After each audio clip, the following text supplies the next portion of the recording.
There we go. A lot of guesses. Guesses, man. A lot of guesses. All right. Okay, sorry about that technical glitch, guys. We apologize.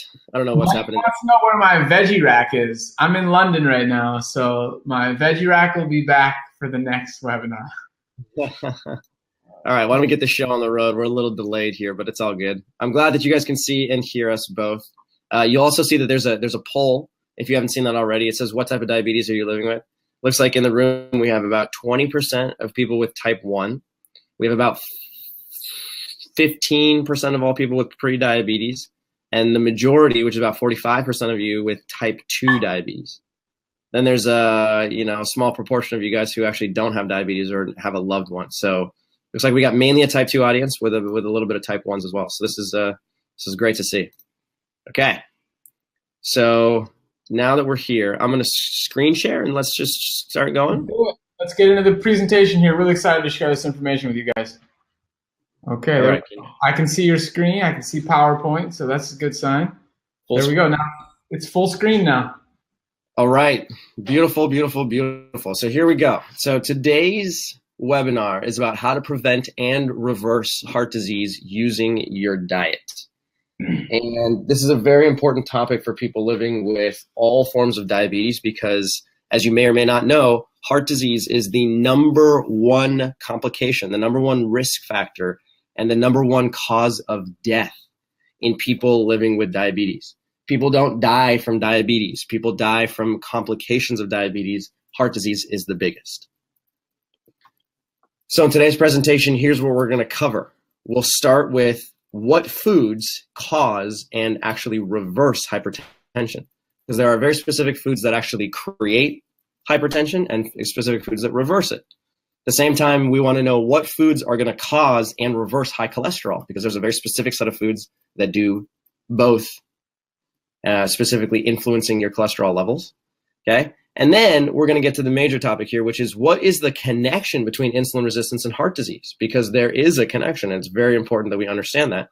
And then finally, we'll get to the final question, which is how do you become heart disease proof using your diet? In other words, is there a way to make sure that your risk for heart disease is not only low, but actually, statistically speaking, 0? And there is a way to do it, and we'll show you exactly how. So for those of you who don't know me, let me just give you my story real quick. I was diagnosed with 3 autoimmune diseases when I was 22 years old. So I was a senior at Stanford University. And within a span of 6 months, I developed not 1, not 2, but 3 autoimmune conditions. I got Hashimoto's thyroiditis, which is hypothyroidism. I got alopecia universalis, which is total hair loss. That's why I have no hair. I have no eyebrows. I have no eyelashes. I have no ear hair or nose hair. I have nothing. And then finally, the icing on the cake for me was type 1 diabetes. And once I developed type 1 diabetes, I knew that something was dangerously wrong with my health, because having 3 autoimmune conditions and what is known as a polyglandular autoimmune condition told me that there was a global dysfunction that needed to be addressed. So my doctors told me to eat these foods: more butter, more fish, more meat, more eggs, more bacon, and just avoid carbohydrates, because that's the solution to diabetes. So that's what I did. I ate these foods. And here's what happened. My blood glucose went all over the place. It was supposed to make my blood glucose controllable, but it didn't happen. My blood glucose became a random number generator. Glucose was all over the place. It was in the 50s. It was in the 350s. It was in the 284s. Okay, it was very difficult for me to exercise because my body was taking the toll. My muscles were tight. I was very lethargic, and I had no energy. So then one day I started looking for more information about a year into this process. And I said, you know what? There's got to be a better way. I refuse to believe that my fate is to feel this poor and have this poor health at the age of 23. I refuse to believe it. So I looked for more information, and I found some information, and I was led to a nutrition guru named Dr. Douglas Graham, who taught me how to transition to a plant-based diet. So he told me to start eating foods that look like this: colorful foods that were high in carbohydrate and low in fat. So that's what I did. Here's what happened to my carbohydrate intake. I went from eating approximately about 100 grams of carbohydrate per day at the beginning And in the first week, I increased it to 400 grams of carbohydrate. And by the end of week 3, I was already up in the 600s. So you would think, man with type 1 diabetes puts himself onto a high carbohydrate diet. If his carbohydrate intake goes up like this, his insulin use would probably also go up. It might go up by 10% or 50% or 200%. But here's what it did instead. It did that. So over the course of the first 3 weeks, my insulin use unexpectedly dropped, not by 10%, not by 20%, but close to 50%. So I was using almost half as much insulin, and I was eating 4.5 times as many carbohydrates. Something was weird. So this is what happened. Carbohydrate intake went up, insulin use went down. That right there was an indicator to me that something very fascinating was happening inside my body. So long story short, I then returned to graduate school. I decided to apply for PhD programs, and I went to UC Berkeley, and I studied nutritional biochemistry. And I studied the causes and the effects of insulin resistance. I read more than 3,000 scientific papers. And in that process, I learned all of the ins and outs and the molecular biology underlying diabetes and insulin resistance. So here I am today, 15 years after I was diagnosed. I've reduced my insulin use by 40%. I eat more than, it says 700 grams. I actually eat more than 900 grams of carbohydrate per day. That is not an exaggeration.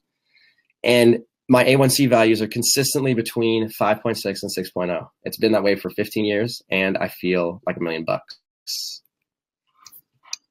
Okay, so my name is Robbie Barbero, also known as Mindful Diabetic Robbie on social media, where I love to share my lifestyle, what I'm eating, what I'm doing. It's one of my favorite things to do, to share. So I was diagnosed with type 1 diabetes when I was 12, just about to turn 13. That was about 17 years ago now. And I started out just following the standard American diet, just like everybody else, but I was sick. I had allergies all year long. I took medication like Claritin D and Nasonex throughout the year. I had terrible acne. It got so bad that I had to be put on one of the most severe drugs you can take for acne, which is Accutane. And I also had plantar fasciitis, so I had to wear these big blue boots at night while I was sleeping, which was super uncomfortable and frustrating. So I started learning about how I can take better care of myself, and eventually I learned about an organization called the Weston A. Price Foundation. Some of you out there may have heard of them as well. And I was told that I had to limit fruit. It was too high in sugar. Instead, I was eating things like grass-fed beef and raw milk, and it didn't really work that well. So then I ended up learning about a low-carb diet that was plant-based. So here I was eating mostly olive oil, lots of salads, nut butters, lots of nuts. I was loving the cashews at that point. I would even put cashews in the dehydrator, and they tasted even better. And again, that was a severely limited fruit approach where I couldn't have any. And this didn't work well again. I was suffering from low energy, and I was on campus in college at this point and almost blacked out several times on campus, and I was pretty scared at this point.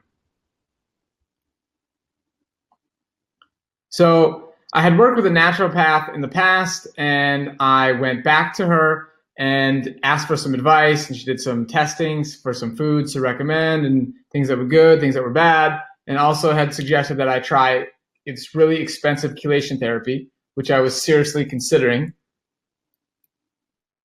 But then, luckily, before I started to do that approach, I found out about the low-fat, plant-based diet from the same person that Cyrus learned from, and I signed up for a coaching program, which was the best decision I've ever made, and it changed my life forever. So this guy taught me that as a person living with diabetes, I could eat fruit, like literally unlimited amounts of fruit, as much as I wanted, and everything about my health improved. My insulin sensitivity went through the roof, and I actually started to enjoy my food. So now it's over 10 years later. For the past 10 years, I've eaten nothing but fruits and vegetables. And the highest A1C I've ever had was 6.4. My current one is actually 5.9. And I love life. I do not have plantar fasciitis. That's gone. My skin is the clearest it's ever been. and I don't get sick. I don't take any other medications other than insulin and absolutely feel amazing. And that's why I like to share this with others. Beautiful. All right. So today's webinar is about heart disease, or cardiovascular disease more specifically. So the first question we can ask ourselves is very simple.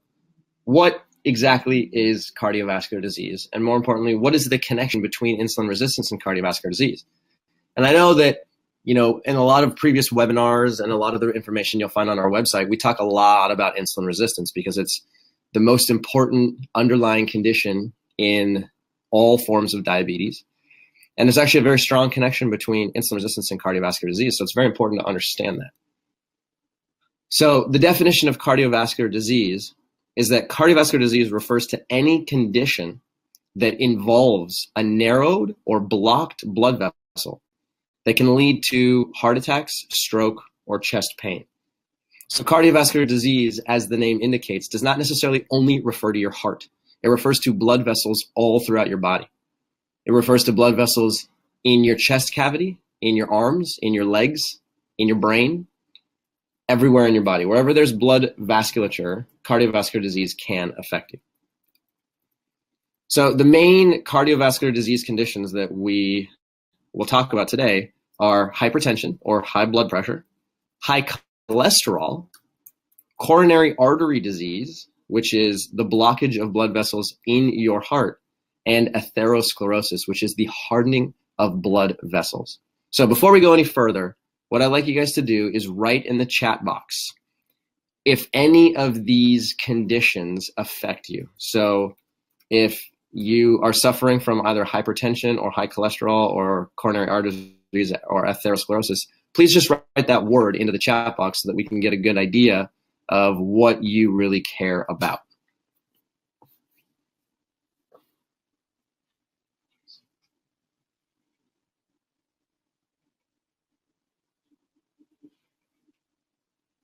Okay, good. So I'm seeing a lot of cholesterols. Some people have a lot of them. Yeah, some people saying all of them, seeing hypertension. Hypertension, atherosclerosis. Wow, this is amazing. Elevated triglycerides. This is actually a really important one as well. Okay. Okay, so we have an individual who's had 5 bypasses already in January, and clearly cardiovascular disease is a very important and more important issue. We have one person with 2 heart attacks and 2 stents.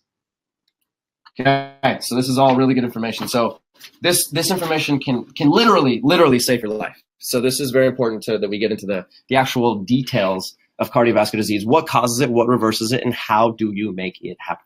Okay. So let's start with hypertension. Hypertension is the leading cause of death and disability worldwide, period. What that means is that more people die from hypertension than from any other disease, period, end of story.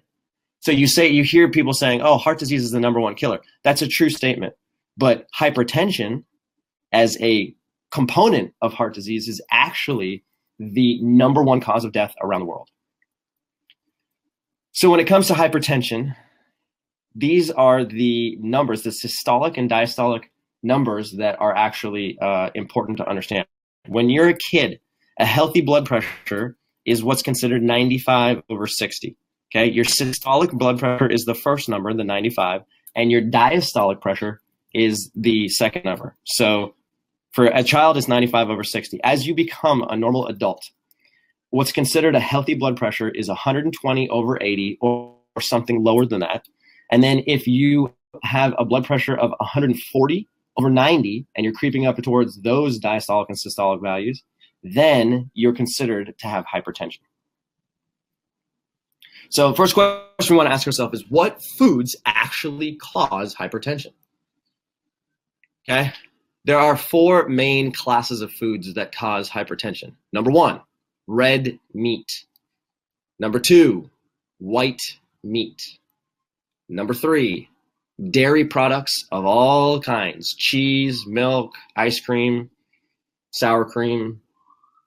And #4, salt, refined table salt. So when it comes to red meat and white meat, eating red meat and white meat independently of any other foods. Hold on, there's a siren. Sorry about that, guys. That's what you get for living in a city. All right. So red meat and white meat, independently of any other causal factor, are both of them significantly contribute to increased blood pressure. Okay? Eating and drinking dairy products has a very measurable and direct negative impact on your blood pressure, independently of meat. So let's just say that you're a vegetarian, but you eat dairy products. You might think, oh, well, I'm protected against hypertension and heart disease. Not a true statement, because even though you're not eating red meat and white meat, the presence of dairy products in your diet is elevating your blood cholesterol. Is elevating your risk for hypertension. Now, salt. We've all heard that salt will increase your blood pressure. This is a true statement. It turns out that more than 75% of all dietary salt comes from processed and packaged foods. So it's something that we have to become very, very aware of. And the more you pay attention to it, the more that you'll find that it's in a lot of products that you want to buy at the grocery store. Okay. So here's a question for you guys. This is one of my favorite pop quizzes. What is the number one source of refined salt in the diets of Americans aged 20 to 50? Okay. Where is salt most commonly found? Is it in crackers? Is it in chips? Is it in pastries? Is it in pastas? You tell me, where do you think you are most likely to find salt in the highest amounts? Let's go. Let's see what you guys got. We got some good answers coming in here.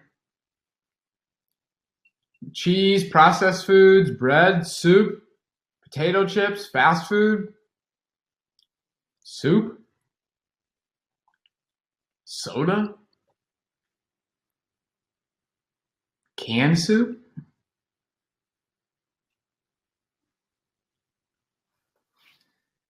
Okay, there's a lot of good responses here. Looks like you guys are hitting a lot of the products that actually are very sodium rich. There were a couple of people that actually had the right answer. Okay, here we go. Drum roll, please. The answer is, where do you find salt most predominantly in the grocery store? Right there. Chicken. Chicken, of all foods, has more sodium per unit weight than any other food in the grocery store. Now, why is that? Well, it turns out that chicken itself doesn't actually have sodium. But what happens is that when chicken is processed, they actually inject salt water into the chicken because it makes the chicken meat look larger. It actually makes the chicken weigh more, so that when you go and purchase the chicken at the grocery store, you pay more money. So it's just a straight economic incentive for poultry manufacturers. And as a result of that, you end up with too much sodium in your diet. So for those of you that do eat chicken, think about that. Okay, so now here's the next question. Well, what foods reverse hypertension? Okay, is it possible that there are specific foods that can actually reverse the problem altogether? In order to answer that question, let's go back in time to 1950. The gentleman you see pictured on the screen here, his name is Dr. Walter Kempner. He was a true visionary. In 1950, he was a researcher at Duke University, and he sought to try and reverse a condition known as malignant hypertension. Malignant hypertension is basically hypertension that kills people. And he tried to figure out what components of the diet are actually causing hypertension and how can you reverse that. So Dr. Kempner had some experience that led him to believe that that protein-rich foods were causing hypertension. He said, if I can design a diet that's very low in its overall protein intake, then I could potentially reverse the problem in the first place. So he created what's called the rice fruit diet. The rice fruit diet allows people to eat these 4 classes of foods and nothing else.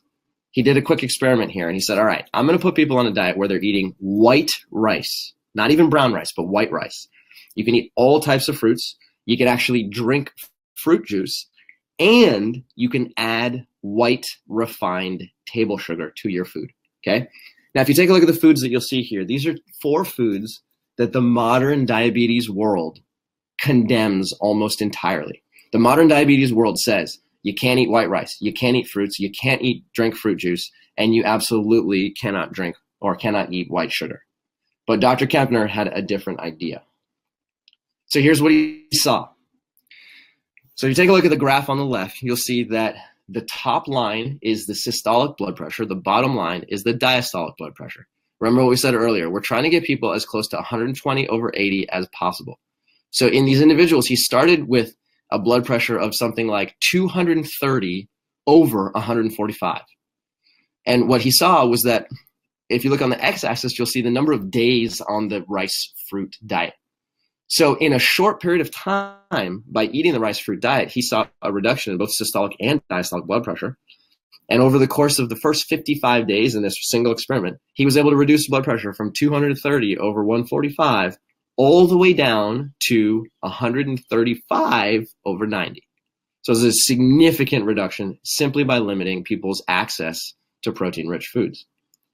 Now, on the graph on the right, you'll see a similar trend, except this was performed in people over a longer period of time. And again, the exact same trend holds. People with elevated blood pressure up in the 200s/140s came all the way down into about 120/90. And this was performed over the course of 120 days, which is the equivalent of 4 months. Again, another experiment here. On the x-axis, we have the amount of time, and on the y-axis, we have the diastolic and systolic blood pressures. So again, we see a net reduction in both systolic and diastolic blood pressures, leading towards closer to 120/80. And in this experiment, he found that it took, this was actually one individual. This is a 51-year-old male. And this is just one example of a trend that he was seeing in a lot of his patients. And in this patient, it took from, let's see, July 1945 to May of 1946. So this took 10 months to perform. But he saw at all points in time, this individual's blood pressure was reducing both systolic and diastolic together. So Walter Kempner went on to produce paper after paper after paper where he said, look, I can reverse malignant hypertension simply by limiting people's access to animal products and especially to protein-rich foods.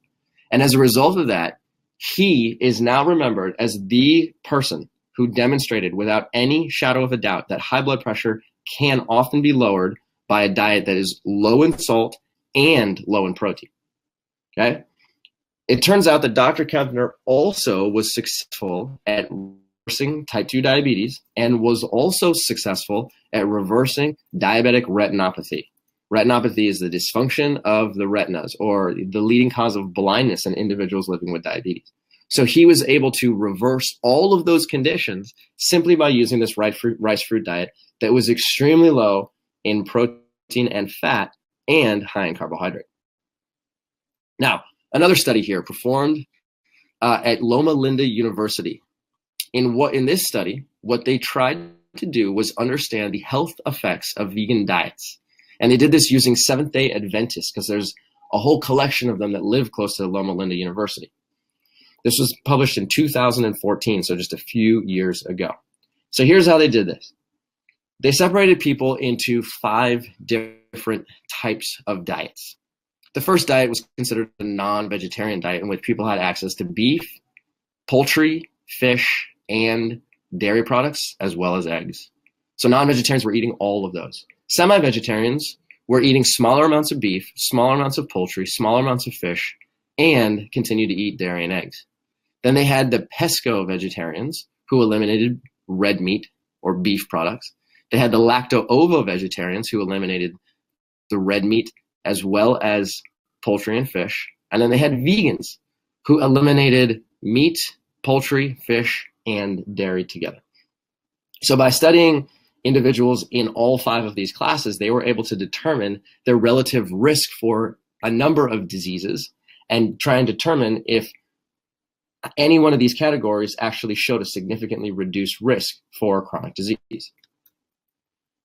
So in a nutshell, here's what they found. If you take a look at the highlighted row, which says hypertension, the number of people they studied was 89,000 people. We're talking very, very large numbers of individuals. And in this, what they found is that those who are eating a lacto-ovo vegetarian diet, let's go back here. Lacto-ovo are individuals who have eliminated meat products, eliminated poultry, and eliminated fish. The only animal-based products they're consuming are dairy products and eggs. So in those individuals, they saw a 55% reduction in their risk for hypertension, or 55% reduced incidence of hypertension. And in those that were eating a truly vegan diet, they saw a 75% reduction in hypertension. So what this shows here is that as people cleaned up their diet more and more and more and eliminated more and more animal products, they actually got more benefit. Another thing they found in this is that the vegetarians, those who ate a vegetarian diet, significantly reduced their risk for all-cause mortality. So all-cause mortality is a fancy scientific way of saying death from any cause. So vegetarians had a 10 to 20% decreased risk of all-cause mortality versus non-vegetarians. And vegetarians had between a 25 and 68% lower risk of mortality or death from heart disease, cardiovascular disease, and cerebrovascular disease. Now, all of these are cardiovascular conditions. So this is saying either heart disease that affects directly your heart disease that affects any blood vessel in your body, or heart disease that specifically affects the blood vessels in your brain.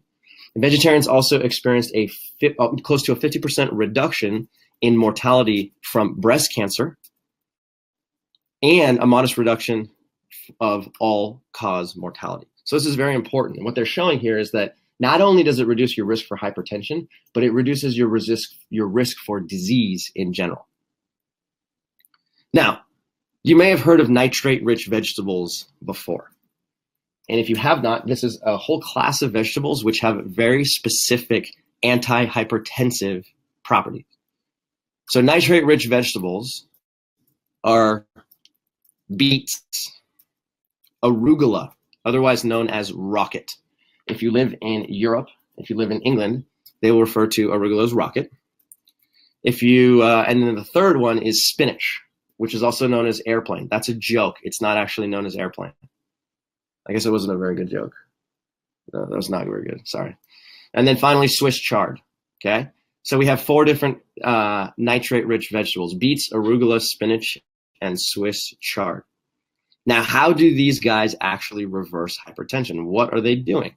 Well, let's take a look at this simple study. In this study, individuals with a slightly elevated blood pressure started consuming either beetroot or black currant juice on a daily basis. 1 cup of beetroot juice or 1 cup of black currant juice per day. That's it.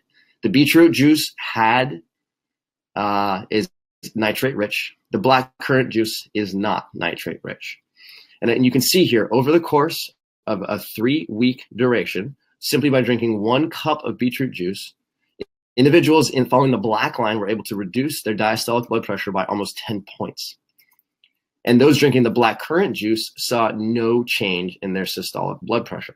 As soon as individuals in both groups went back to their typical diet in which there was no beetroot or black currant juice, you can see immediately that their blood pressure started to increase. So what this means is that, yeah, you can get a reduction in your blood pressure by consuming this juice, but it's important to keep consuming the juice even once your blood pressure is down. So this is kind of a over-sophisticated way of taking a look at nitrate metabolism. Okay, at the top, you have nitrate-rich vegetables, which, when you put them into your mouth, enter a bacteria-rich environment inside of your mouth. So the bacteria in your mouth actually start to degrade the nitrates immediately. And then, using a whole complicated set of reactions, which nobody ever needs to remember, those nitrates are turned into nitrites. And nitrites are the building block of a molecule known as nitric oxide. So you can see here on this bottom arrow says make more endothelial nitric oxide in your blood vessels. So what happens is that you eat nitrate-rich vegetables, and then the bacteria convert them to nitrites. In your blood, you then convert the nitrites into nitric oxide. What nitric oxide does is, think of it as a blood vessel relaxer. So you have a blood vessel here pictured on the right. As soon as it starts to experience more nitric oxide, this is what happens. It gets a little bit bigger.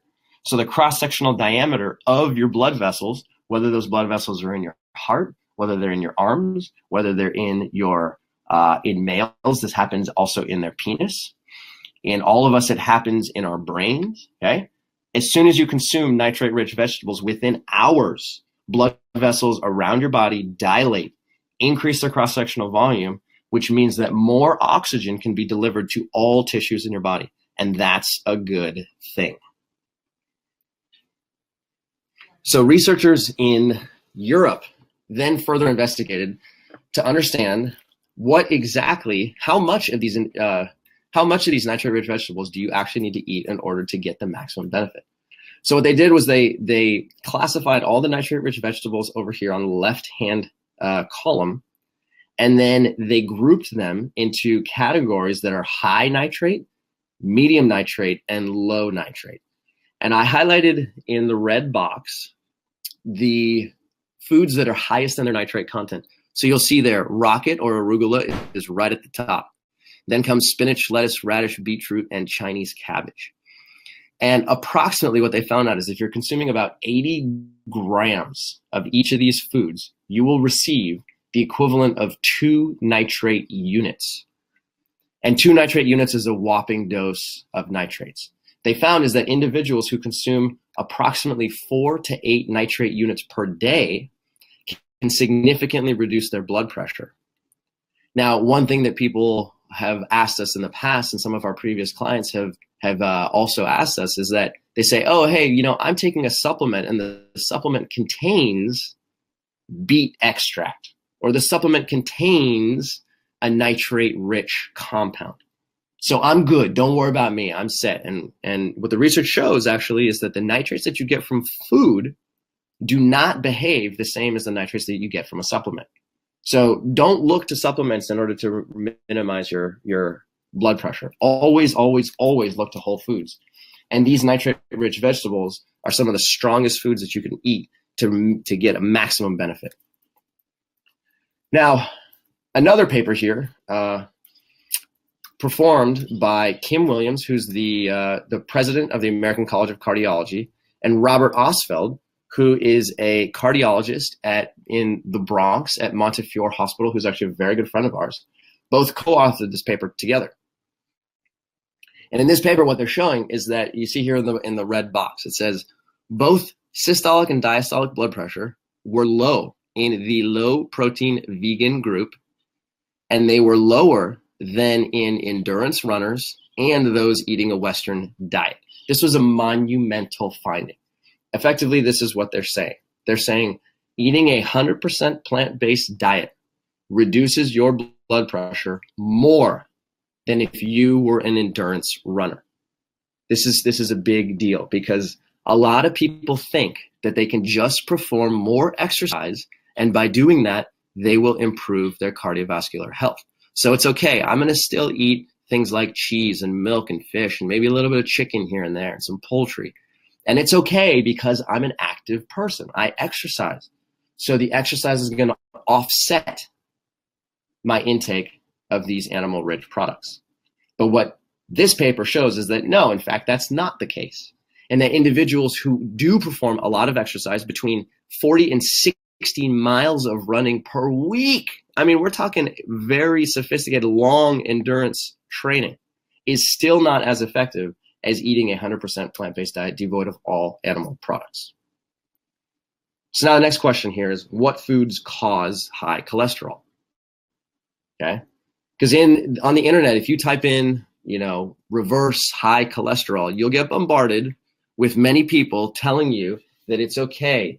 They don't worry about it because high cholesterol is not going to kill you. High cholesterol doesn't actually increase your risk for cardiovascular disease. There's a lot of confusion in this topic, so let's dive into the details. Okay, what foods actually cause high cholesterol? Well, it turns out that the foods that cause high cholesterol are also the foods that cause hypertension. So you'll see here on the left, we have red meat, we got white meat, we have fish, we have eggs, we have dairy products. So foods that contain saturated fats, foods that contain animal protein, and foods that contain cholesterol, all three of those components will increase your blood cholesterol independently of each other. So what that means is that if you ate a food that was high in saturated fat, but didn't have any animal protein and didn't contain any cholesterol, that it would still increase your blood cholesterol level. Same thing, if you had a food that had animal protein, but no saturated fat and no cholesterol, you would still increase your blood cholesterol, right? So each of these is what's called an independent risk factor for high cholesterol. Okay, so eating cholesterol-rich foods absolutely does increase your blood cholesterol. You might have seen on the internet that people in the paleo world and people in the ketogenic world will tell you that it's okay. It doesn't matter. You can eat cheese. The cholesterol in your food does not affect the cholesterol in your blood. Okay, this is a statement that you see all over the place. In the chat box, can you guys write the word yes if you've heard this before? And once again, the statement is this. The cholesterol in your food does not affect the cholesterol in your blood. If you've heard this statement before, write the word yes. If you have not heard this statement before, write the word no. Okay, there's a lot of people who are saying yes, yes, yes, yes, yes, yes. There's a couple of no's, but most people say yes, yes, yes. You've heard this before, you've heard this before. Okay, so ask yourself a simple question. Does it make sense? Does it make sense that you could eat cholesterol-rich foods, but that it's not going to affect your blood cholesterol? Well, let's just pretend like that is actually a possibility, right? Because the human body is a complex organism, and maybe it's true that there's some very sophisticated mechanisms inside of your liver and inside of your blood that actually limit how impactful rich foods can be. That is a possibility. Let's try and go a little deeper. Okay? It turns out that if you look at the research, what the paleo world will do and what the ketogenic world will do is they will perform a study in which they will say, we took individuals and fed them 1 egg per day, and we tried to measure the change in their blood cholesterol. And we compared that versus a group of individuals who were not doing that. And their conclusion is the same every single time. They say, look, it doesn't matter. If you eat eggs, your cholesterol doesn't change. If you eat chicken, your cholesterol doesn't change. And so that right there informs people it's okay. Go ahead and eat eggs. Go ahead and eat chicken, because it doesn't matter what's coming into your mouth. All that matters is what your liver is doing. Well, what happens in these studies is that they study individuals who already have high cholesterol.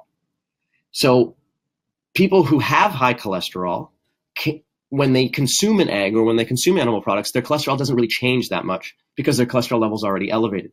But if you observe individuals who start with a low cholesterol level, and then you add 1 egg per day, or then you add some chicken, or then you add some meat to their diet, you will see marked elevations in their blood cholesterol within hours of that food going into their mouth. So when you're reading these studies and you see things that say, oh, eating an egg doesn't affect your blood cholesterol, always ask yourself a simple question.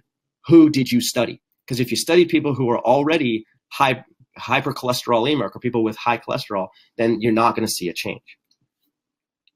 Another thing that you'll see in the paleo and ketogenic world is they'll say, hey, listen, your particle size, your LDL particle size is actually what matters. Don't worry about how much LDL cholesterol you have in total.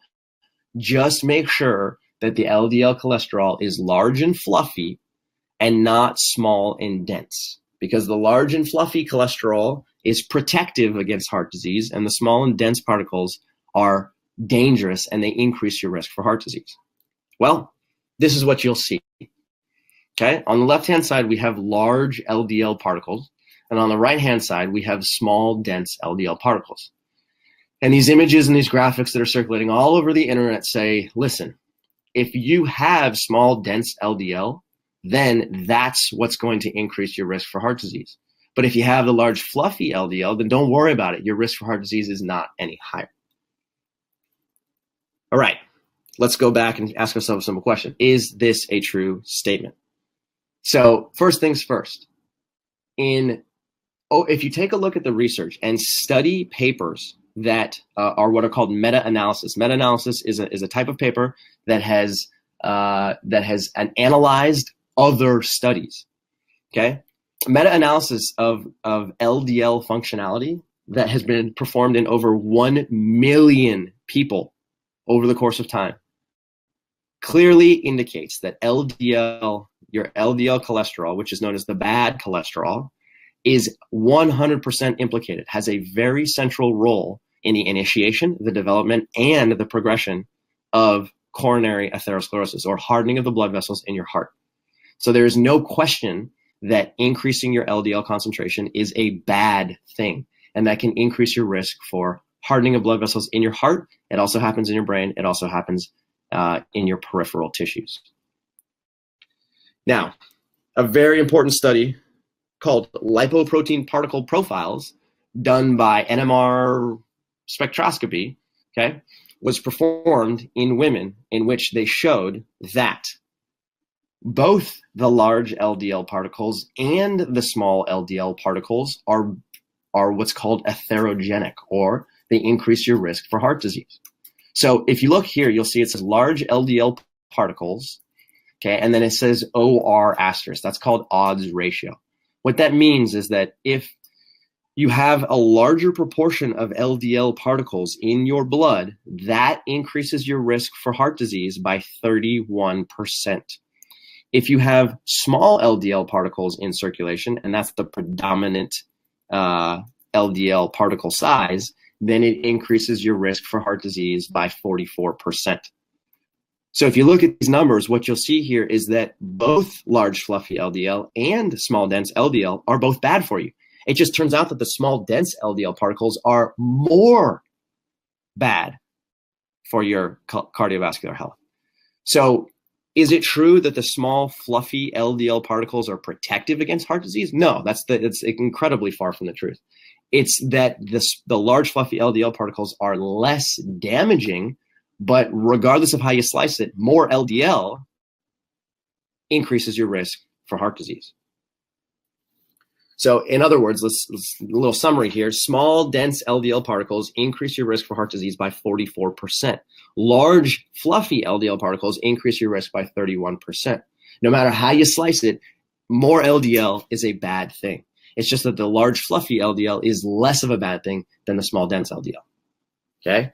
Now, the conclusion in this paper here says, regardless of size, LDL particles are atherogenic. Remember that. And the next time somebody says, oh, don't worry, your particle size is what's important. Don't worry if your LDL concentration is way up. All that matters is that you have large, fluffy LDL. From now on, you know the truth and they don't. Now, another thing that happens in individuals with high cholesterol is that you can form cholesterol crystals. This is a fascinating phenomenon, which has only become obvious to researchers over the past couple of years. So in some papers here that were performed at Michigan State University, what they found is that high levels of cholesterol in your blood actually forms razor sharp crystals. So here's what happens. When your cholesterol level gets elevated and cholesterol gets super saturated and it gets super concentrated inside of arterial plaque, that arterial plaque is what is going to impede, or it's gonna reduce the cross-sectional area of your blood vessels. So these arterial plaques build up over time as we consume more and more and more cholesterol. If you take a microscope and you go way, way, way down into the details to try and understand what those cholesterol crystals are doing, they actually look like this. They have these razor sharp edges. And these cholesterol crystals, the reason why it's so important is because these cholesterol crystals are what is responsible for cutting off of the plaque. And when you have a plaque that ruptures inside of a blood vessel, that plaque then becomes mobile. That plaque can then travel all throughout your cardiovascular system. It can clog a capillary blood vessel and it can cause a stroke.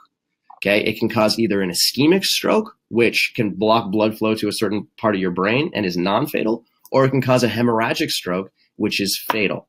Either way, a ruptured blood vessel, a ruptured arterial plaque that travels through a blood vessel is a bad thing. And these cholesterol crystals are what help accelerate that process to make these arterial plaques mobile. Okay, so it's important to understand that eating foods that contain animal protein itself increases your cholesterol level independently of saturated fat and cholesterol. So another paper here written by Thomas Campbell. Now, it's for those of you who have read the China study, which was published in the early 2000s, written by Colin Campbell. Okay, Colin Campbell is Thomas Campbell's father. We interviewed Thomas Campbell as part of our online summit in February of this year. And Thomas Campbell is a wealth of information. The two of them wrote the China study together. And Thomas Campbell is a very well-known researcher who investigates the effects of plant-based diets. And in this paper, he's investigating the effect of animal protein in a plant-based diet and trying to understand how it independently contributes to heart disease. And here's a little snippet from this paper. He says that cholesterol levels increased with casein. So casein is the predominant protein that's found in dairy products. So if you consume casein, it increases your serum cholesterol level independent of saturated fat and independent of cholesterol. And that did not happen when consuming soy protein. Now, generalizing these effects to other animal products and other plant-based proteins, they were able to do that because every single kind of animal protein, all 12 kinds of animal protein, elevated cholesterol levels versus 11 kinds of plant-based protein in which heart disease was reduced. Okay. In 1941, in some rabbit experiments done way back in the day, casein, the predominant protein found in milk products and dairy products, was 5 times more atherogenic or 5 times more causational for heart disease than was soy protein over a 6-month feeding period. Okay. So this process is shown over and over and over again that high cholesterol foods, foods that are high in animal protein, and foods that are high in saturated fat, all three of them can substantially independently increase your risk for high cholesterol. Now, the final thing that we want to make sure we understand here is that insulin resistance, we've talked about this in previous webinars, but we'll talk about it again. Insulin resistance is a central node, and insulin resistance increases your risk for all chronic disease, whether that chronic disease is related to diabetes, such as type 1, type 1.5, prediabetes, type 2 diabetes, or gestational diabetes, or whether it's related to your heart health, coronary artery disease, hypertension, atherosclerosis, high cholesterol, Alzheimer's disease, okay? All of these are cardiovascular issues. So insulin resistance affects and increases your risk for all of these problems. And so instead of worrying about the symptoms of those problems, simply attack the root cause, reverse insulin resistance, make yourself as insulin sensitive as possible, and then you can minimize your risk for all of these conditions at the same time. Now, if you search in the literature, what you'll find is that if you type in the words insulin resistance and heart disease, it's all over the place. Okay, in journals that are as high as the New England Journal of Medicine, the single most reputed journal in all of medicine, shows that hyperinsulinemia or excess insulin production is an independent risk factor for heart disease. Okay, those who have diminished glucose tolerance, that's another code word for insulin resistance, okay, increase their risk for coronary heart disease. Okay, it's all over the place. So there's no denying the fact that insulin resistance itself elevates your risk for all of the conditions that we talked about: hypertension, high cholesterol, atherosclerosis. Okay, so all you have to do is just be very systematic about this process and say, you know what, if I want to improve my heart health, why don't I improve my insulin sensitivity? Because if I do that, then all of the other symptoms of insulin resistance, which are all of these symptoms that you see here in blue, all of those fade away into the distance. So the last thing that we want to touch on here is this. If you want to make yourself heart disease proof, is that even possible? Okay, here's what this means. If you look at a meta-analysis of all the papers that have been published on heart disease to try and understand what laboratory values can I achieve that is going to substantially reduce my risk for heart disease and statistically drive my risk for heart disease down to as close to zero as possible? All you have to do is hit these numbers. Get your total cholesterol down beneath 150 milligrams per deciliter. Get your total triglycerides down beneath 150 milligrams per deciliter.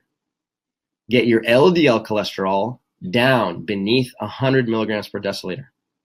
And your HDL cholesterol, everyone thinks, a lot of cardiologists believe that your HDL cholesterol is the most important metric of your heart health. And it turns out that if you meet these other three criteria and your total cholesterol, your triglycerides, and your LDL are under control, then your HDL cholesterol is relatively insignificant. What that means is that it doesn't even matter what your HDL cholesterol is, because your LDL cholesterol is so low, the quote unquote bad cholesterol is so low that it doesn't matter how much HDL cholesterol you have in circulation, because the amount of LDL is actually not atherogenic. It's not going to increase your risk for heart disease, and it's not going to continue to negatively impact your cardiovascular health. So all we have to do is aim for these values. And if your blood lipids fall beneath 150 for total cholesterol, 150 for triglycerides, and 100 for LDL cholesterol, then you, from a statistical perspective, have as close to a 0% chance of developing heart disease as you can ever get. Now, in our Facebook group, for those of you who have already joined the monthly membership, you may be familiar with some of these names here. We got Connie, we got Ed, we got Lorraine. These are just a few examples of individuals who are already on the path to reversing heart disease simply by focusing on minimizing their insulin resistance. So you can see here in Connie's post, she says here that her, let's see here, she is off of cholesterol medication altogether, because just by eating a low-fat, plant-based whole foods diet, she got off of her cholesterol medication and her blood pressure medication together. Connie, giant high five. I think you're on the webinar today. I'm not positive, but regardless, good job. Ed here, you see his blood pressure reduced significantly. It started at 122 over 62, and now it's all the way down to 104 over 58. So he was close to being hypertensive, and his blood pressure has reduced even without specifically trying. And then here, Lorraine writes that her blood fats are good enough to make the practice nurse ask her what she's now doing. So Lorraine is now the expert on heart disease, and she has her medical staff asking her what she's actually doing. So here's another example. This is Patricia. She's been under our guidance for over a year now. And Patricia, she has not only minimized her use of insulin, but she's lost 38 pounds in the process, dropped her A1C from 7.1 to 5.6, and her blood lipids are better than they've ever been. She has significantly reduced her LDL cholesterol. She's significantly reduced her blood pressure. She feels like a brand new person, and all she had to do was just focus on minimizing insulin resistance. Here's another example. This is Jessica. So we wrote an article about Jessica because her change in insulin sensitivity was dramatic. You can see here in the blue box down on the bottom right that over the course of 3 months, she 20-fold increased her insulin sensitivity. Okay, she used to be eating 20 grams of carbohydrate on 37.5 units of insulin, and now she eats 325 grams of carbohydrate on 30 units of insulin. So her carbohydrate intake went up, her insulin use went down. Her 3-month change in insulin sensitivity went up by 20-fold. By 6 months, it was up to 23.5-fold. Okay. We haven't measured her cholesterol values yet because she's about to go to the doctor and get that done soon.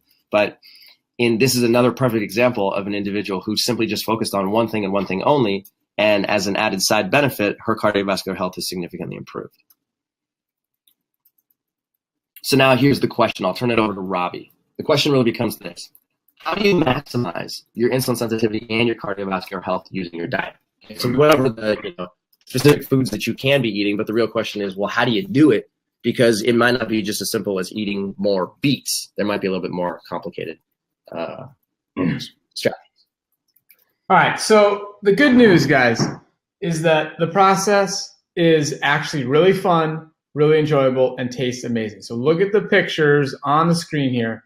This is low-fat, plant-based whole foods, and that is the solution here. So we're going to go through the green light, yellow light, and red light foods on our program that makes you heart attack proof. So green light, first thing listed here is fruits. We are very fruit friendly and want people to eat large amounts of whole fruits. Got non-starchy vegetables, starchy vegetables, beans, lentils, and peas, green leafy vegetables, intact whole grains, herbs, and spices. These are all foods you could eat in essentially unlimited quantities when they're in their whole intact form. So now here's some of yellow light foods. So these are foods you want to be careful of, eat in moderation. You do not want to eat these in unlimited quantities. So we have nuts, seeds, avocados, coconut. This is mainly referring to the coconut meat inside of the coconuts, olives, pastas. These are more refined foods that are made out of intact whole grains. So we gotta limit those. Pasta alternatives, sprouted breads. So even breads, it's better to eat the ingredient, the original whole grain that it was made out of. All right, so now the foods that are completely in the red category. Do not eat these. You saw some pictures of these on the screen earlier today.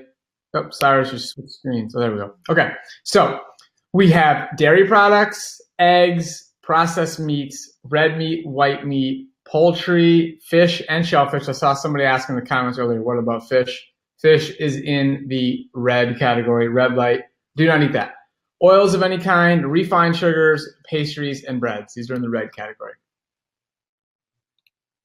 Okay, so these foods, so you saw the ingredients and the items listed there in the green category. What do they actually look like? How are they consumed? Here are some pictures. These are delicious, nutritious meals right here. You got lots of fruit. You got a bean dish up there, a vegetable patty. It's all good stuff. More fruits here. Again, all you see here, these are whole fruits, enjoyed in their whole form. These are the types of foods that are followed, that are eaten when you're following a low-fat, plant-based, whole food diet properly.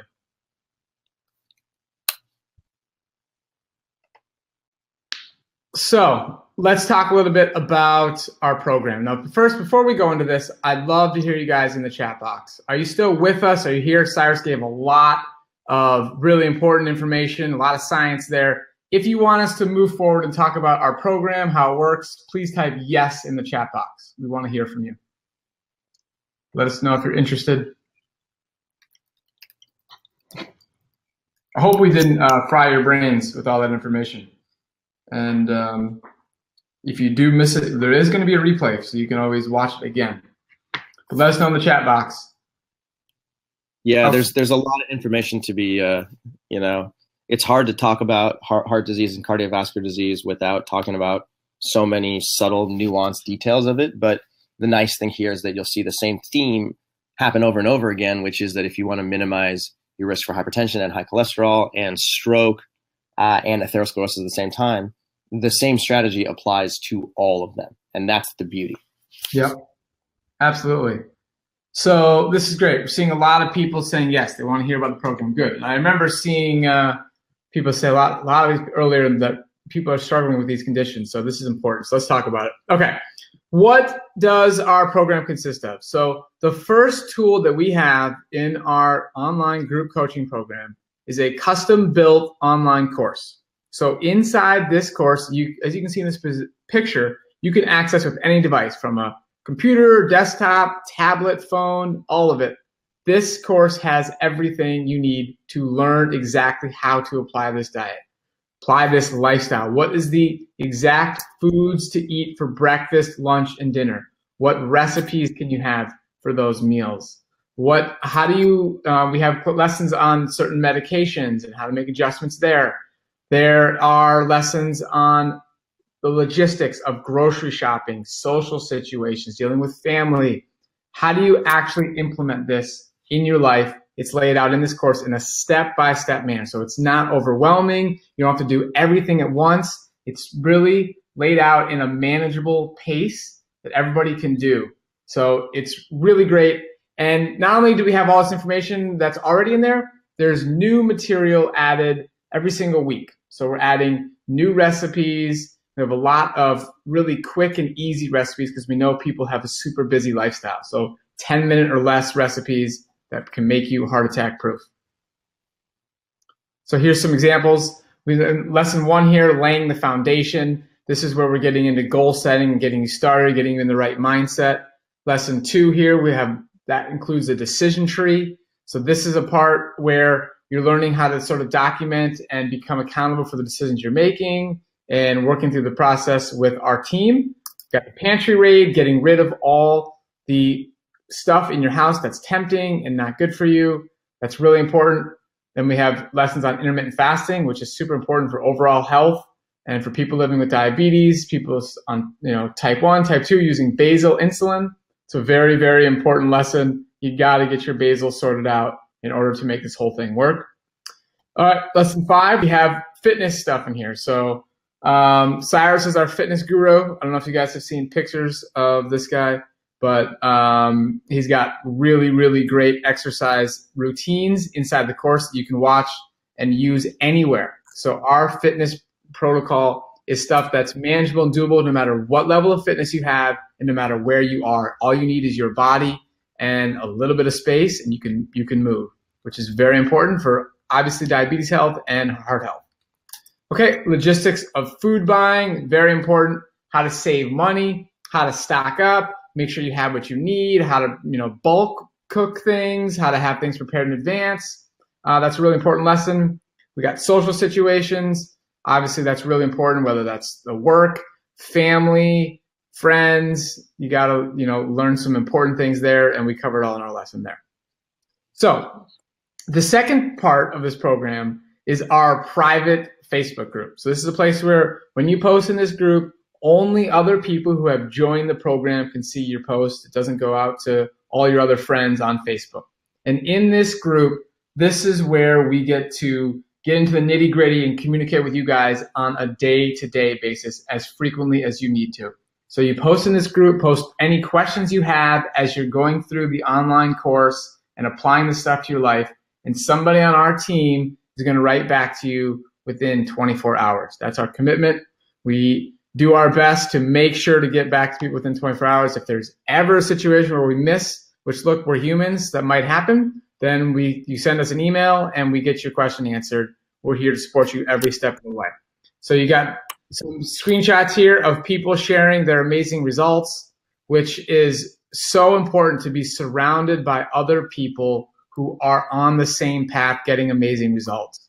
That is so encouraging, keeps you going, keeps you motivated, because in your everyday life, you are surrounded by a lot of people being concerned. Oh, you're not getting enough protein, or that's bad, or you get a lot of paleo confusion. It's very confusing out there, but to have a place to come to where you have Cyrus and myself and our team supporting you, answering your questions, and seeing that it's working in people is really, really encouraging.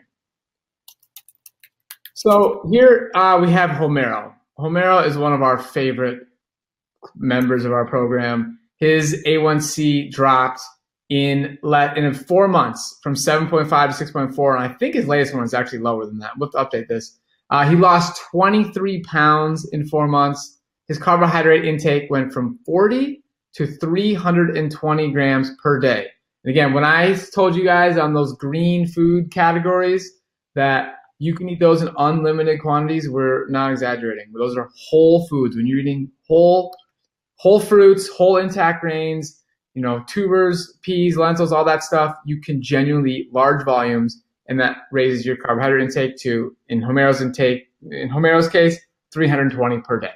Fasting blood glucose went down while eating all those carbohydrates, and he stopped using his diabetes medications. Really, really powerful example here. Okay, Sharon, type 1 diabetic here. Sharon is still living with type 1 diabetes. Her A1C went from 6.4 to 5.8. She lost 26 pounds in 4 months. Again, following our program, getting to eat these unlimited amounts of whole carbohydrates. She went from 85 to 410 per day, and her insulin use went down, just like Cyrus. As you saw in his graph, carbohydrates went way up, total insulin went down, and she actually stopped using medication that she did not need, which is Stimulin. Okay, so in our membership program, we also have a monthly Q&A call. So most of your questions should be answered when you post in the Facebook group within 24 hours. But there are some topics where people would like us to go more in depth and to actually have a conversation back and forth. And on these calls, you can see us, Cyrus and I are there. And then if you choose to turn on your camera, we can see you too. So it's a really rich place for us to communicate, go back and forth, and to go in depth on some specific questions that are coming up, and also just talk about things that you need to work on moving forward, strategies, things you're struggling with. You want to talk to us, that's what those calls are for. So that's the program. We have all three of those tools. If you sign up today on our webinar in the next 48 hours, we're going to give you guys an extra bonus, and that is access to the Mastering Diabetes Online Summit.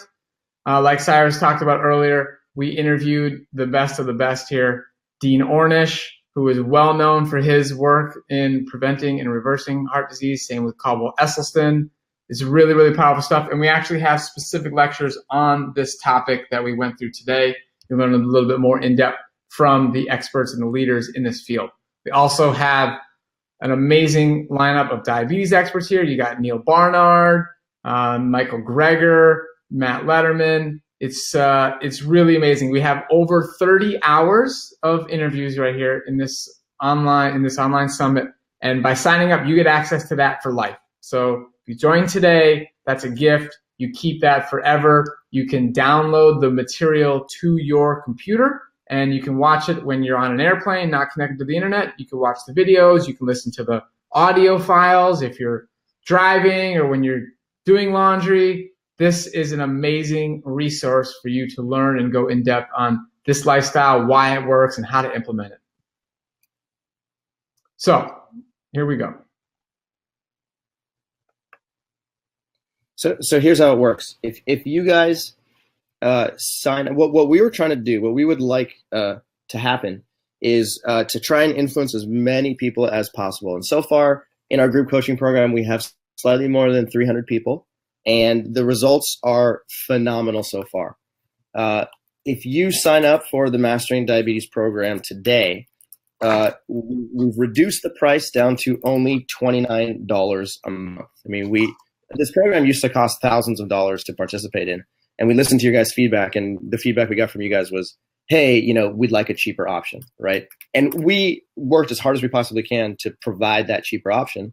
And so what Robbie explained to you, you get the online course, you get the Facebook group, you get these monthly video Q&A calls. All of that is yours for $29 a month. And we're giving you an extra discount if you choose an annual membership. You'll save 30%. So a single payment of $249 saves you 30% off of what you would pay if you paid monthly for the price for a whole year. And on top of that, like Robbie said, you also get the Mastering Diabetes Online Summit from 2017 for free. That's a $97 value. That has more than 35 hours of very useful information. So not only do you get the online course, the Facebook group, the monthly Q&A calls, but you get 35 hours worth of content. Even if you listen to just 5 of those hours, you'll still learn an incredible amount from some of the world's most intelligent diabetes researchers and physicians. And together, all of that is only $29 a month. So we would love to make this, we'd love to see you guys participate. And we're here to answer any questions you guys have and get this process started, because we know just how effective it is. You saw all of the testimonials in the Facebook group, and they pour in every single day. There's more and more and more, and we're here to help as much as we possibly can. So this is your opportunity to get involved for a very low price. If you guys want to sign up, look on your screen. You should see a button to be able to get to the page where you can enter your information and get going right away. So once you sign up, you get emails immediately to get into the online course. And then you can request access to the private Facebook group, and we'll approve you, and you can get started right away and get into the material. So we have a few people on the call that said they've actually joined it and love it. Signed up for a year, and this is a very great value. Awesome to hear that, Mike. Let's see. Kate says, I joined and I'm loving it. I highly recommend it. That's awesome. Thank you, Kate. Yes, Kate. Love that. So Cynthia says, great program, worth every penny. Awesome. Thank you, Cynthia. Angeline joined last Friday. Awesome. Great. I'm glad you guys are liking this program because we literally work hours and hours and hours into the night making sure that we can provide top-notch information and make it very accessible and very affordable for you guys. So this makes us feel really good. Yeah, awesome. Should we go ahead and answer some of these questions coming in, Cyrus? Absolutely. Let's do it. Okay, so Rebecca says, I'm a very picky eater, so I'm concerned with food choices. Tried a plant before and I didn't like a lot of food. Okay, this is a great comment here because I love this. Something Cyrus and I are super passionate about is you guys loving your food. And that is part of the reason we've been doing this for so long. I mean, Cyrus has been eating this way for over 14 years. I've been doing it for over 10 years. And we love every single meal. And how do you get to that point? Is the willingness to try new things, new combinations, learn how to ripen your fruits properly, learn new ways to combine certain foods. Cyrus is an expert on herbs and spices and some wacky combinations that you might think don't taste good, but people at our retreats, they try it and they love it. So we guarantee that this food can and will taste good when you experiment enough with your flavor profiles, what you prefer. We have a lot of recipes in the online course, and we're adding new ones on a consistent basis. Lyle says the program changed my life. That's awesome. Love it. Super happy to hear that. Like, guys, I just want to say this here for a second. Like, nothing makes us happier and our team happier than seeing you guys just succeed and apply this program. A lot of times people ask us, they succeed, they get amazing results. Like, well, what can I do for you? And Cyrus and I are just like, look, just keep doing it. That's all we want you to do. Here's a real quick question that comes in from Deb. She says, is there anyone with type 2 diabetes for whom this hasn't worked for any reason? She's just curious. Deb, this is a phenomenal question. I'm glad you asked it. There are a couple of individuals who are living with type 2 diabetes who find that when they eat this way, their blood glucose goes up. And we've worked long and hard and individually with these people. And a lot of the times, what we find out is that the reason why their blood glucose goes up instead of down is because they've been living with type 2 diabetes for 20 to 30 years, continuing to eat the standard American diet or continuing to eat a low carbohydrate diet, and they have effectively burned their pancreas out so that their insulin production is so low that it replicates what you would see in a person with type 1 diabetes. So in effect, these individuals, what they truly need is to not only adopt a low-fat, plant-based whole food diet, but also to get on a small amount of insulin.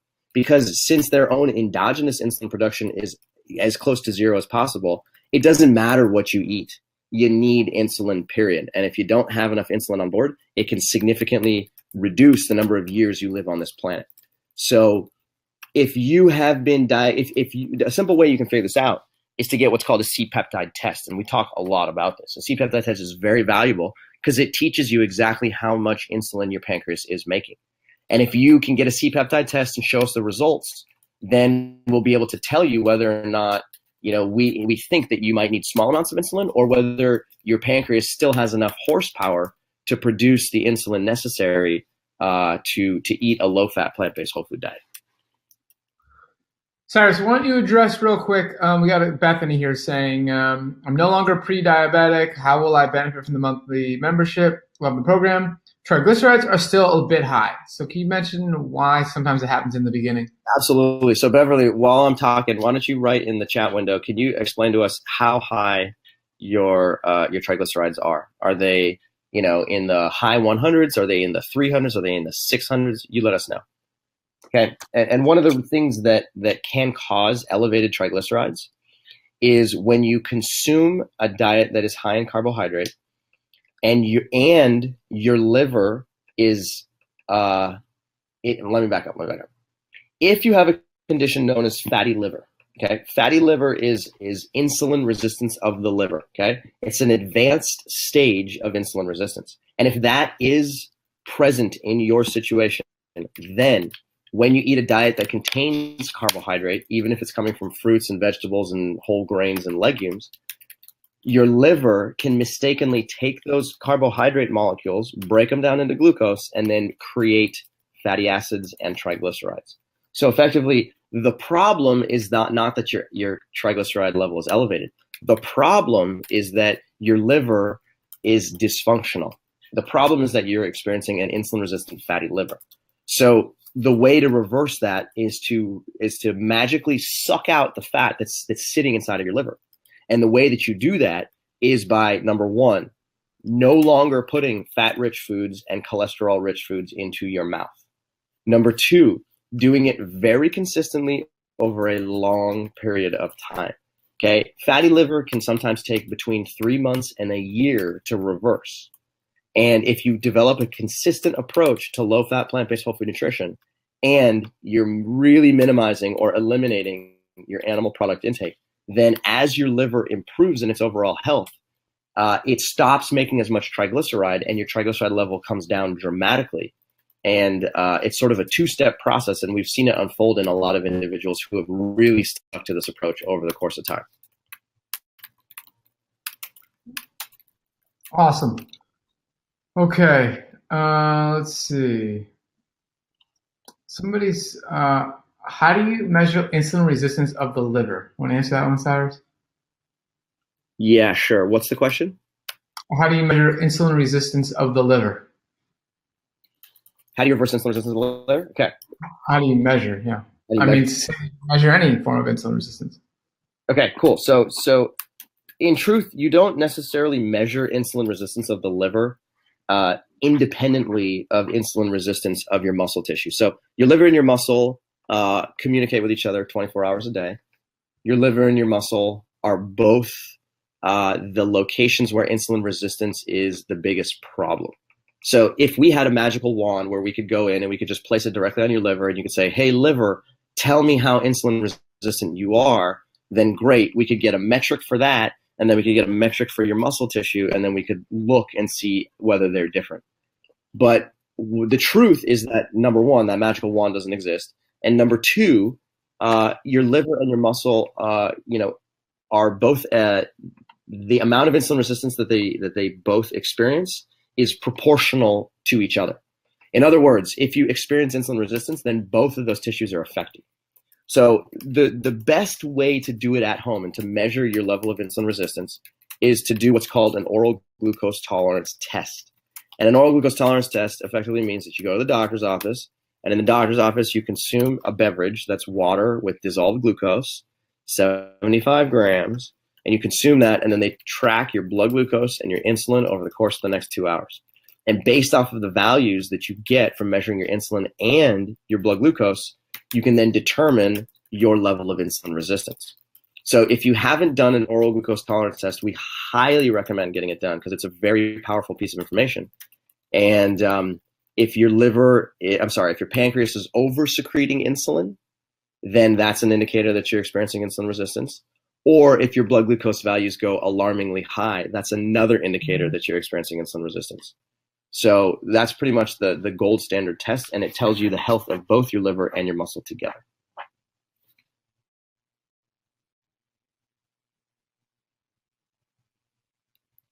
All right, what other questions do we have here?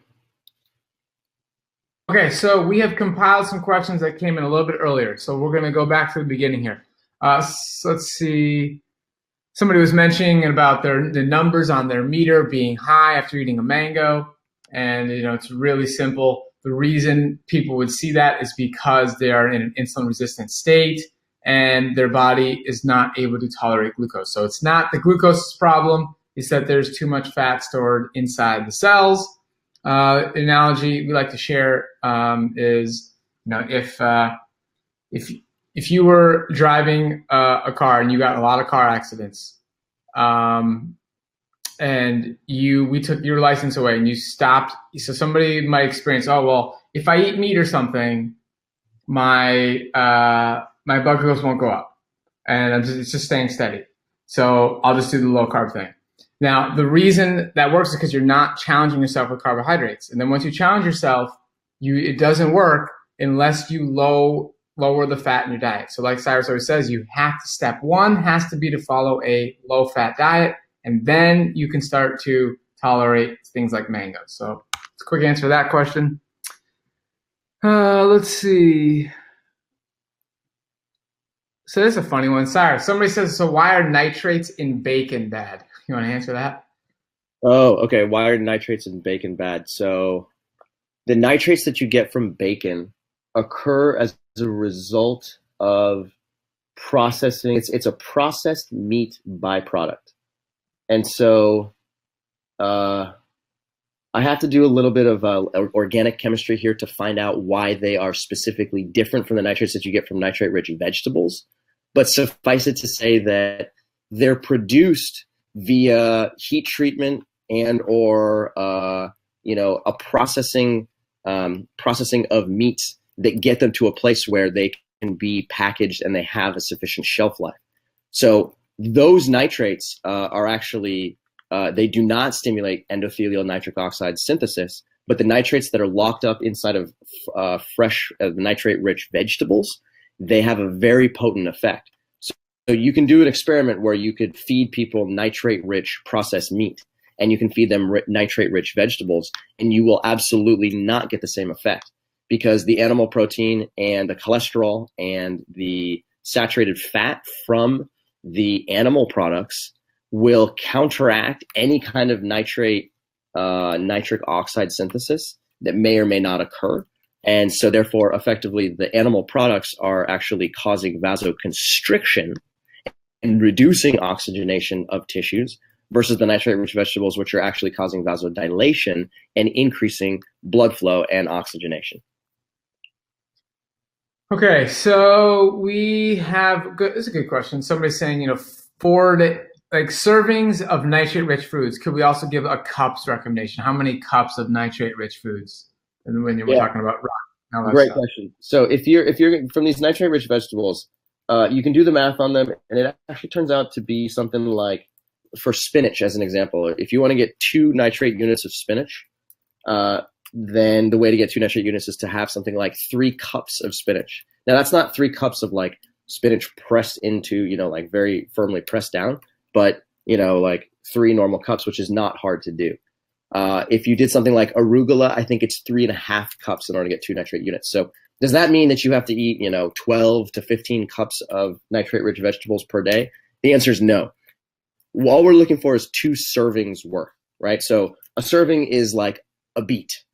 If you take a beet, you put it into a smoothie and you blend it up, that's equivalent to 2 nitrate units. If you take, like a giant salad bowl and you put a bunch of arugula at the bottom, that's equivalent to 2 nitrate units, right? So what we recommend is if you do that twice a day, then you're getting approximately 4 nitrate units per day.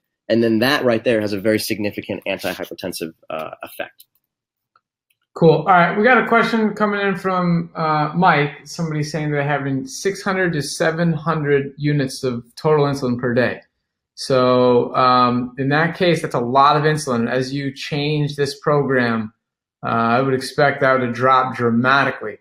So be in touch with your medical team and really be conservative. That's a lot. Mike, here's a question for you. Do you have type 1 diabetes? Yeah, you have type 1 diabetes and you're using 600, 700 units per day. Okay. So the question then becomes for you, if you're comfortable sharing this information, how much do you weigh and how tall are you? Because if you're needing 600 to 700 units per day, it could be a weight loss problem. In other words, if you lose a significant amount of weight, your insulin needs will drop. Secondly, it could be a problem of simply consuming too much saturated fat. It could be a problem of simply consuming too much overall fat. So a lot of these variables, are going to contribute to reduced insulin use. But if you could give us a little bit more information in the chat box about, your height and your body weight, that's a good starting point. Yeah, we'll come back to that. So we have Susan saying here, what if I eat plant-based for breakfast and dinner and have some meat for lunch? Is that bad? Would it be doing more damage? I mean, eating more plant-based foods is definitely helpful. I mean, eat more plants. That's good. We support that.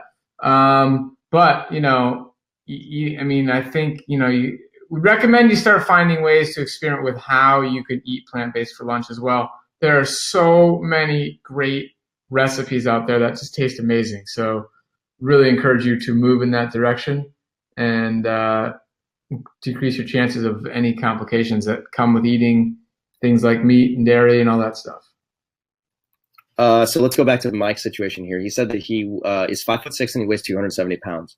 So Mike, in this situation, part of the reason that your insulin needs are so high is because we could lose a significant amount of weight. So at 5'6", what we have in the online program is an equation, a calculator that'll teach you exactly what your ideal body weight is.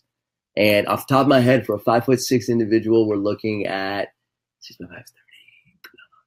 somewhere about 150 pounds. We'll call it 160 to 170 pounds just to be a little bit less conservative.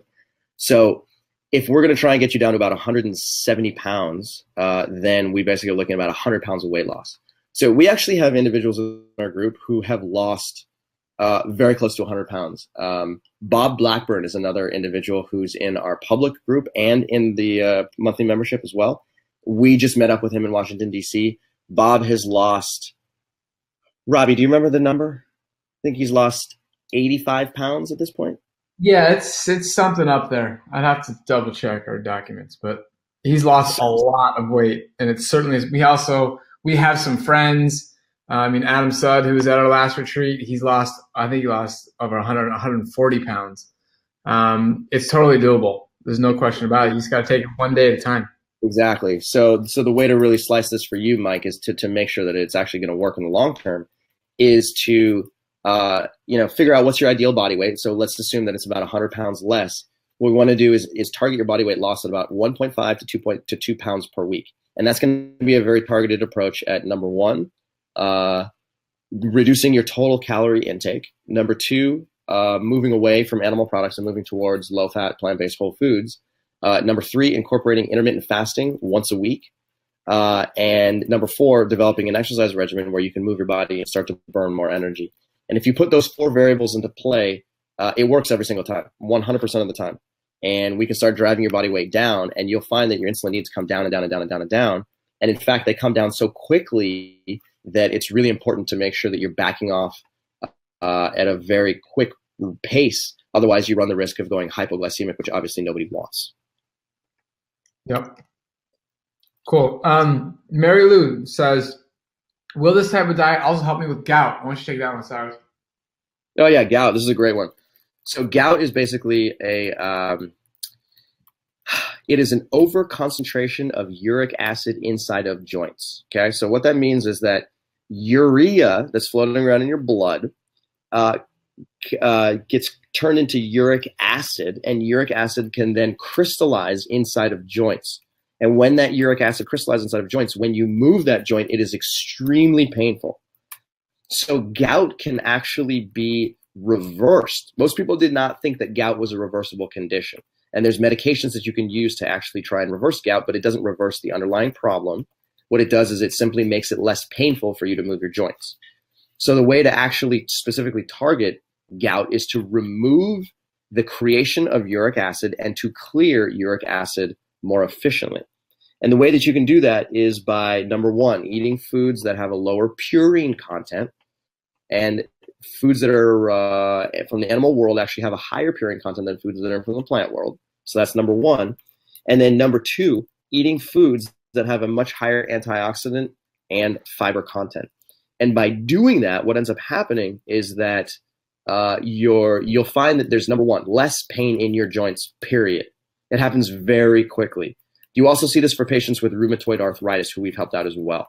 So a lot of the joint pain goes down relatively quickly. And then number two, over the course of time, your uric acid production and uric acid stagnation, or the uric acid concentration inside of your joints, goes down. And as a result of that, you're able to move your body in a much more pleasurable manner, and you experience a significantly reduced amount of overall pain. Awesome. Okay, let's see. There was somebody asking a question about our Facebook page. Is there like a separate one for type 2 or type 1? And no, so it's one group for everybody. And here's the thing.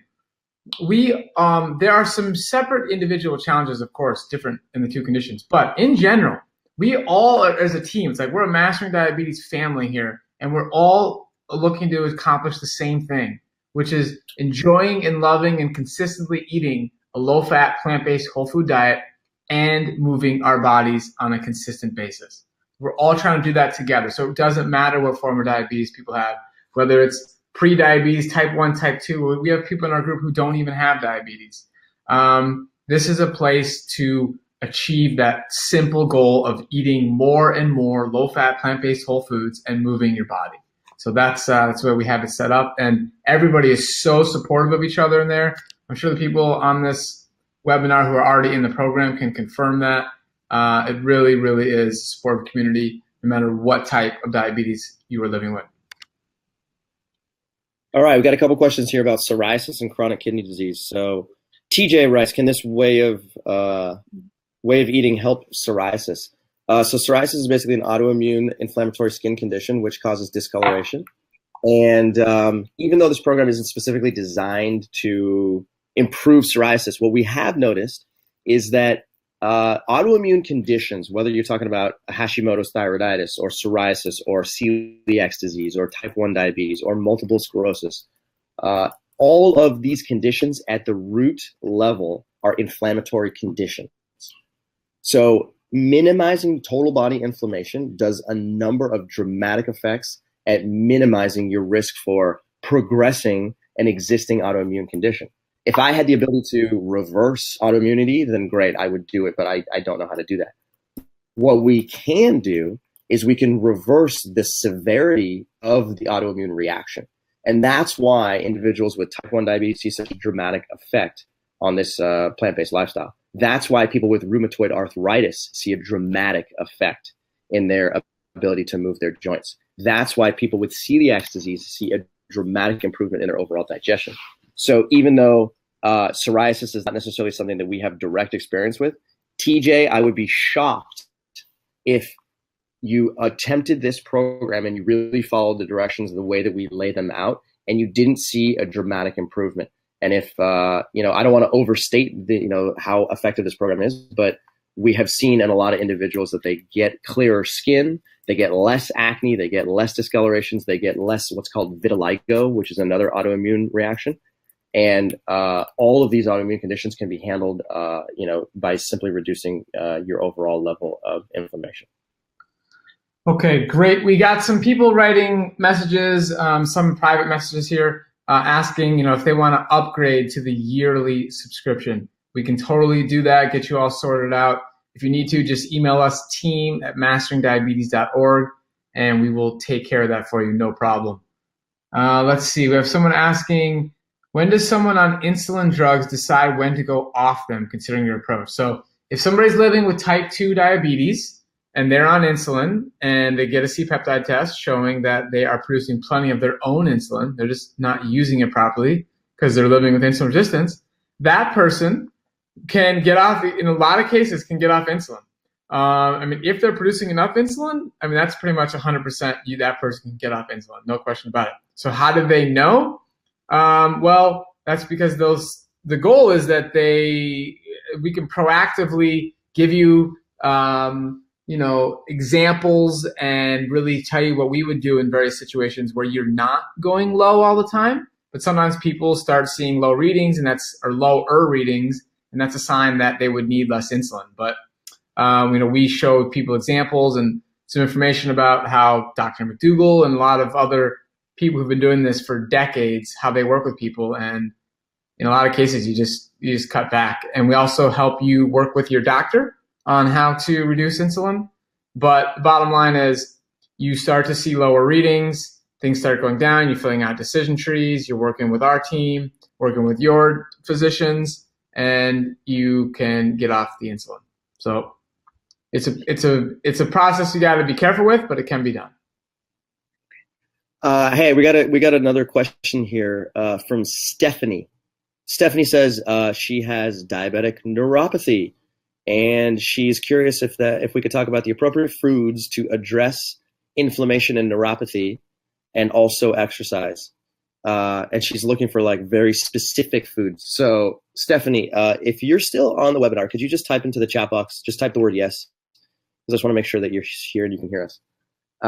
There are a lot of people that experience neuropathy, and it is a very real condition. Neuropathy results from chronic high blood glucose that has aggravated nerves in your body over the period of time. So neuropathy is a progressive nerve damage condition, nerve damage symptom. And the way to reverse neuropathy is to do two things at the same time. Number one, reduce your blood glucose. And the way to reduce your blood glucose, like we have been talking about here, is to maximize your insulin sensitivity. So as soon as we start to get rid of the stored fat in your liver and muscle, your blood glucose will naturally come down. So if we can reduce your average blood glucose from an elevated state down to a normal state between 80 and 130, that right there, independent of any other change, is going to make a dramatic improvement. Number two, another thing that we do, another thing that will significantly help diabetic neuropathy, is a new lesson that we're about to put into the online course literally next week. That is the next lesson that we're going to add. And the way that you do this, I'll give you a snapshot here, is you do what's called a contrast bath or contrast shower.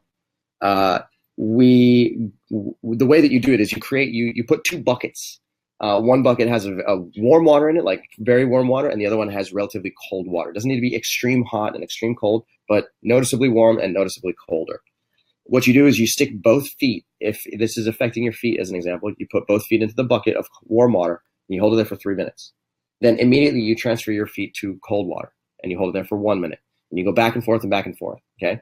Now, you have to do it a very specific number of times, and you got to do it the right way using the right temperatures of the warm and the right temperatures of the cold. But by doing this, what ends up happening is that you're effectively forcing your blood vessels in the region that is exposed to the water.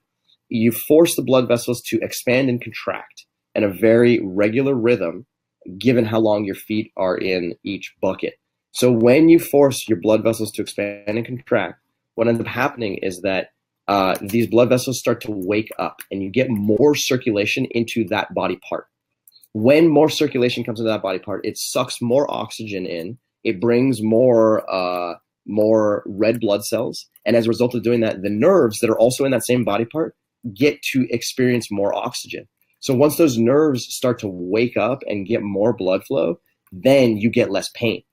So it's almost like a manual way of like squeezing and relaxing your blood vessels that then tends to wake up the nerves in that area. And it is unbelievably effective. So if neuropathy is something that affects an individual body part, you can do it using, buckets. But if neuropathy is something that is affecting multiple body parts, you can do it in the shower as well.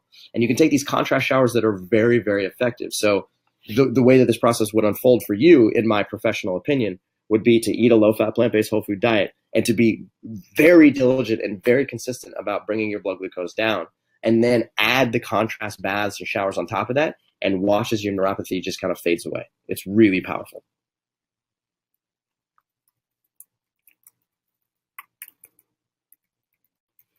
Okay, here's another question. Aisha says, have you encountered clients that have doctors that are not supportive of a plant-based diet and the idea that insulin resistance can be improved by changing your lifestyle? If so, have you managed it? Absolutely. Aisha, I'll be honest with you. The majority of doctors that are overseeing our patients are not supportive of this lifestyle. I will say it very clearly. They are not supportive of this lifestyle. Why?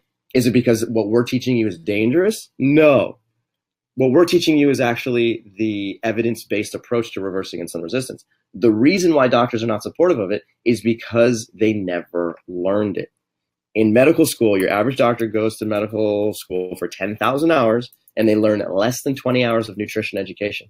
It is impossible. It is impossible to learn the evidence of a whole foods lifestyle in 20 hours. It is not possible to do. So as a result of that, doctors get defensive and they say, you know what, what you're doing is going to hurt your body. Carbohydrates are your enemy. Don't eat carbohydrates. And then they perpetually, say the same message over and over again. So what we do is we teach you. We actually have a couple of lessons that are coming up in the online course where we're going to teach you exactly how to communicate with your doctor. Now, what you want to do is not threaten your doctor, because your doctor is on your team and your doctor is a good person. They just need better tools. So we'll teach you exactly what words to use, how to communicate effectively, and how to do it in a non-threatening manner. So that way you and your doctor are on the same team. And what happens every time is that your doctor starts to see improvements in your overall health. And then they'll start to get curious and they'll ask you, well, hey, Aisha, what are you doing? How are you doing this? And then all of a sudden that positions you as the expert. And as soon as you become the expert, then your doctor absolutely loves you. So it's really about turning your doctor into your friend, and we'll teach you exactly how you can do that. Absolutely. We have a comment about us being able to train people. So that sounds something very intriguing. Go ahead and email us, team@masteringdiabetes.org. I'll write it in the chat box. Go ahead and email us, and we can see if we can help you out there. Okay, there was a question I saw that came in much earlier. Let me see if I can pull it up real here. Okay, somebody was asking, should I be concerned if my blood glucose goes over 200 after an hour and then down to about 120 after 2 hours? Is a spike and decline doing damage? All right, so I think this is from Kate. If you're still with us, go ahead and write in the chat box what type of diabetes you're living with. I'm just going to assume that you're living with type 1 and answer that. And if you're living with type 2, we can answer that version as well. But in a lot of those cases, if you're living with type 1 diabetes and your blood glucose is going up to 200 after eating a low-fat meal, then there's probably an insulin timing issue going on there, where you injected insulin and it wasn't working as quickly as you thought it was. It's not lowering your blood glucose, and so you see a higher spike. So that is a whole lesson inside our online course about insulin timing. And let's see here. Kate is answering, saying that she's type 2. Okay, so if you're type 2 and you're going up to 200, tell us this. Are you taking insulin right now? Are you using insulin? Or are you using oral medications? If so, what medications? So tell us what medications you're using. That can help us see what's going on here. You mind if I have real quick? Yeah, go ahead.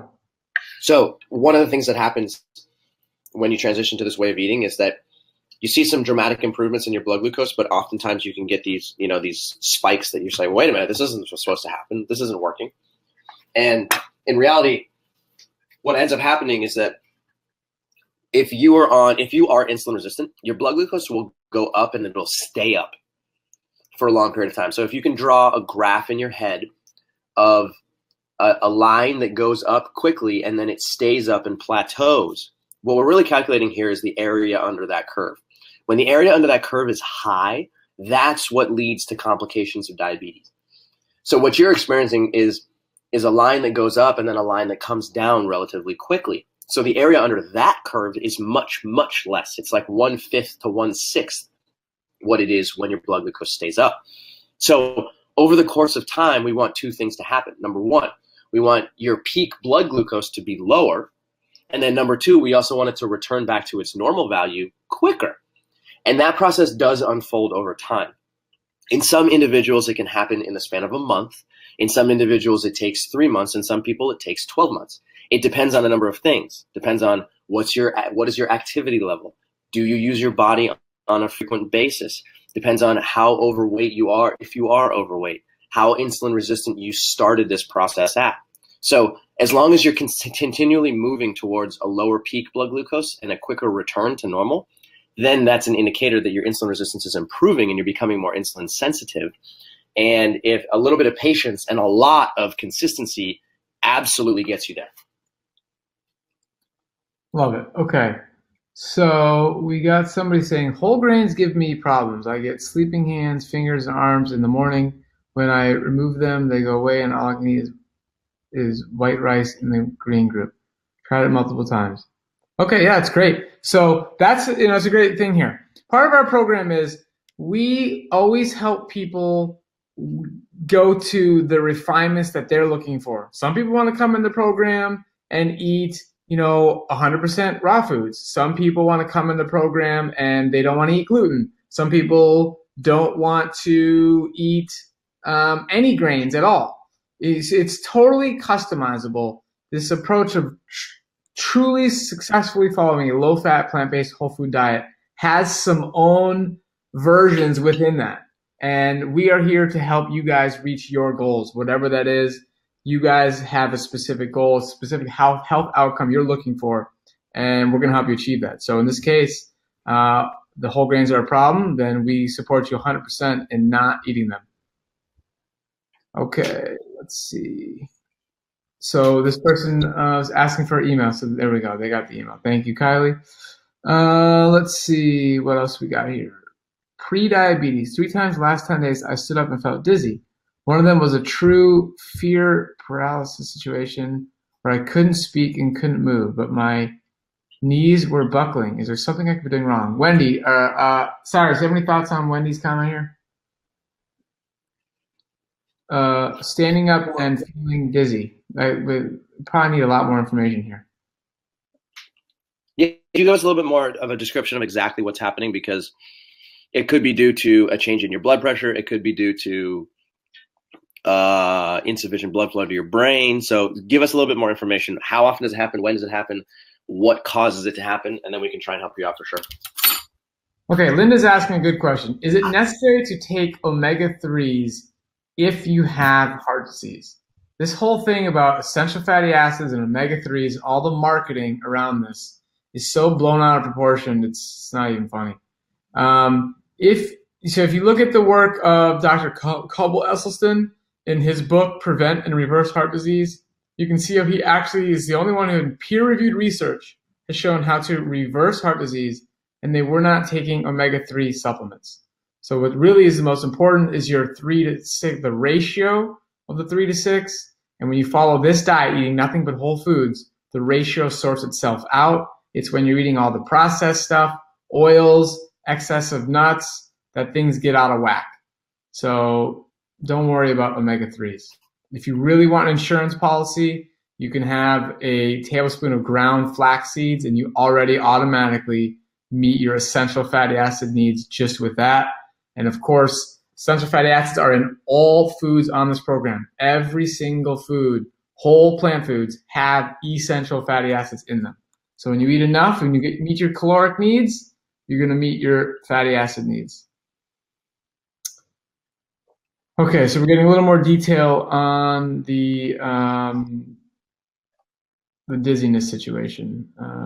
Tired after vegetable soup. Could it be due to sprays as they were not organic? What would be? I mean, and if this is a good question, if your gut, your intuition says, you know what, it's this specific food, it's this specific meal that's causing me a problem, no question about it. Take it out.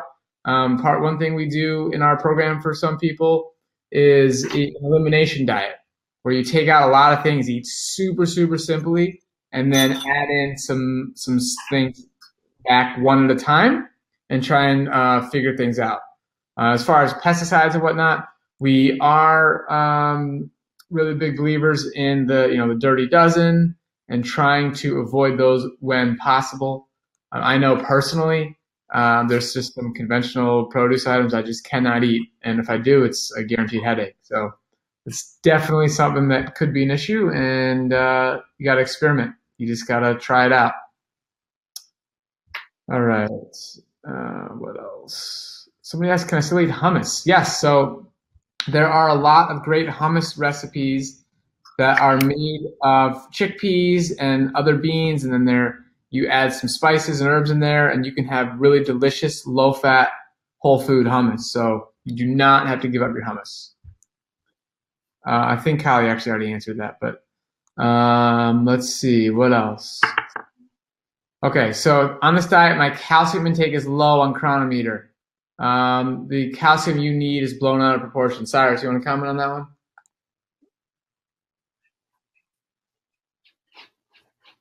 Sorry, your audio cut out. Could you just ask that question one more time, Robbie?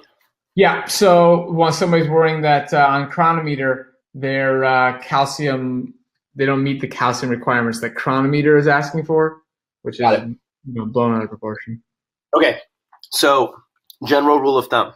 We recommend either using Chronometer or using Neutrino as your diet logging app. And again, we don't want you to log your diet for the rest of your life. We just want you to use it as a tool temporarily so that you learn what is happening to your nutrient intake, and then you can put it away. Now, when you use Chronometer, we have noticed that it is very accurate at tracking your macronutrient intake, your carbohydrate, your fat, and your protein intake. But when it comes to tracking your micronutrients, do not pay attention to Chronometer. Do not pay attention to diet loggers. Okay? When you're consuming a low-fat, plant-based whole food diet, there is abundant calcium. Abundant calcium. You get it from green leafy vegetables and you get it from legumes. And if you're eating a sufficient quantity of green leafy vegetables and legumes, you get more calcium than you could ever want.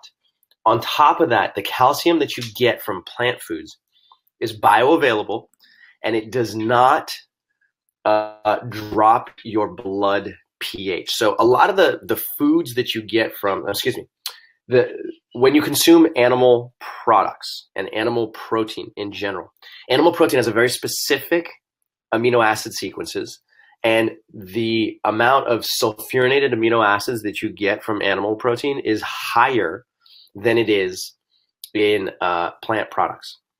So as a result of that, you're consuming more sulfur-rich amino acids. That sulfur, when it gets inside of your blood, combines with water, and it creates sulfuric acid, H2SO4. Sulfuric acid in micro quantities drops your blood pH. And as a result of that, your bones and your muscles dump a bunch of calcium into the blood in order to bring your blood pH back up. So even though you're technically getting calcium-rich foods, from dairy products and from cheese and from milk, in reality, if you actually look at the net movement of calcium, it actually leaves your muscles and it leaves your bones in order to buffer your blood against a drop in pH. The same does not happen when you're consuming a plant-rich diet. So you get a lot of calcium from legumes and from green leafy vegetables. And instead of robbing calcium from your bones and your muscles, it actually deposits calcium in your bones and your muscles. So you end up with higher bone density and improved calcium content inside of your muscles, which prevents against muscle wasting in the long term. So that's a long-winded way of saying don't pay attention to Chronometer for micronutrient intake. Only pay attention to macronutrient intake. Awesome. So we had a question about B12. Yes, we do recommend taking a B12 supplement. Heather put in a good link here in the chat box. So yes, and there's a terrific article written by Thomas Campbell, who Cyrus mentioned earlier, on B12. It's just not really something to worry about. You just take a simple supplement and you're good to go there. Somebody was asking about how to bring body fat down when your weight is nearly perfect. Cyrus, you want to comment on that one? Okay, so you're basically saying you don't want to change your body weight, but yet you want to reduce your body fat content. Okay, the most effective way to do that, it doesn't really matter what you're eating at that point, okay? If your body weight is stable and your body weight is at your ideal body weight, but you just have a high proportion of body fat, the way to do that is exercise. The way to do that is resistance-based exercise, okay? It doesn't matter what foods you eat. There's no specific food that you can eat which is going to burn fat and add muscle. It just doesn't happen. So by resorting to increased resistance-based movement, then you increase what's called muscle hypertrophy. That's a fancy scientific super nerd way of saying make your muscles work harder. When your muscles work harder from a resistance perspective and you're causing them to elongate and contract, and there's a significant amount of mechanical stress put on your muscles respond by becoming stronger and more dense. And by becoming stronger and more dense, they actually increase their mitochondrial content. And that mitochondrial content is great at burning fat. So instead of thinking about how do I get rid of fat, I want you to think about how do I increase my muscle density? When you really focus on increasing your muscle density through resistance exercise, Then the secondary effect is that it burns fat effectively while you sleep. And you'll notice that your body composition changes towards more muscle and less fat. Love it. Okay. We got another nuanced question here. What about vitamin K2? So my understanding of that vitamin is that our body is supposed to be able to create that. That's it's not an essential nutrient. You consume whole foods, your body creates K2. There's some people writing on the internet saying, hey, our body's not really able to do that right now. And, if you had a lot of antibiotics in the past, your body might not be able to do that conversion. There's not a lot of really good research on that. So, look, if you really feel like you need that, you're like in your own personal opinion is the benefit to risk ratio is beneficial for you to take the K2 supplement, then just go ahead and take a K2 supplement. One of the things we really focus on in our coaching program is for people not to get lost in some of these nuanced little things here and then just go and make terrible dietary decisions overall. If you are in general on a consistent basis following a low-fat, plant-based, whole food diet, those are the foods you're eating and you're moving your body, some of these other little small things are not really a big deal. Unless you're already having some major symptom due to that, then okay, you know what, maybe it is something to really focus on and whatnot. But in general, for a vast majority of people out there, there's just no need to get lost in this stuff and let these small things make you eat foods that we all know and agree on are not good. Let's see here. Will this be available to listen to another time? So yes, these replays are available, but for a limited number of time. So you got to check your email account after this, and we'll get you a replay link. But if you want to watch this again, recapture some of this material we've covered, and really let it sink in, you got to set aside some time and do it quickly. All right. What do we got here? Does this Biotin B12 need to be in a liquid form? It doesn't have to be in a liquid form. Let's see, what else? Do you both stick to the 80-10-10 rule, but when eating beans and protein goes way over 10% of calories? So the 80-10-10 thing, that's a guideline, okay? That's a general guideline. We are not really telling people to reach some specific macronutrient ratio and have to micromanage that and hit certain numbers. What we are teaching you guys is to lower your fat intake. That's the one thing you need to focus on. And if you focus on eating these whole foods in the green light category, it happens by default. So we're telling you guys to have a maximum of 15% of calories coming from fat. Another way to look at that is the total grams. Maximum of 30 total grams of fat per day. Closer to 20 grams is better. But again, like Cyrus was saying, we don't want you guys logging food forever and really just micromanaging all this. Is once you learn how to eat whole foods, recipes you love, these things sort themselves out by default just by eating healthy whole food meals and learning how to limit the specific foods. So limiting the avocado, the nuts and seeds, the stuff from the yellow light category. You can just manage that with your mind in general. You don't need to worry too much about all the micromanaging and software. The reason people use Cronometer in the beginning of our program is to just get an idea, to learn, not to get addicted to it and use it for life.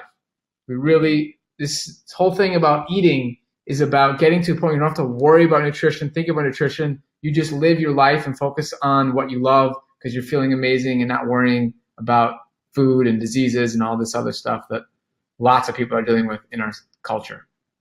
And another thing I want to add to that too is that, it is if you consume legumes, beans, and lentils and peas on a daily basis, even if you have multiple servings, your total protein content does not go way up.